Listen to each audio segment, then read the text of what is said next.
ready to tell them everything that they wanna know. Lahat ng gusto nilang malaman ay ready akong sagutin. And name names also?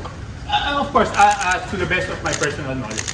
Kung ano yung alam ko sa personal knowledge, sasabihin ko talaga sa kanila. Pero medyo may lumalabas ng, medyo nagiging klaro na dito sa Senator Eagle na allege.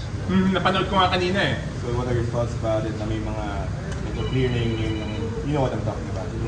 Oh, di ba sinabi na si Salvi ko, di ba? Kaya nung una pa lang medyo nagdududa na talaga kung bakit nag-insert na ganun kalalaking mga pondo, di ba? So ngayon, maliwanag, pag pinagdugtong nyo yung sinabi ko na nakakapagduda yung pag-insert ng malalaking pondo, sinabi na ni DE Alcantara na pag nag-insert ay humihingi ng 20 hanggang 25%, di ba? So maliwanag na. So yun naman talaga yung pinagdududahan ko noon kasi narinig ko na yan. Kaya lang hindi ko masabi dahil wala naman akong personal knowledge, diba? Pero kaduda-duda talaga kung bakit nagkakaroon ng pondo doon sa mga lugar na yon. So ngayon napagdugtong-dugtong, diba? What do you hope? So nung una kong siniwalat ito, walang gustong mag-isa pa lang ako noon.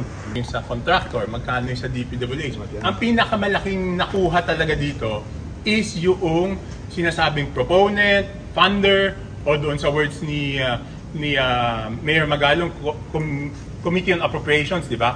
So pag pinagdugtong-dugtong mo talaga, sino ba ang Committee on Appropriations? Saldi ko.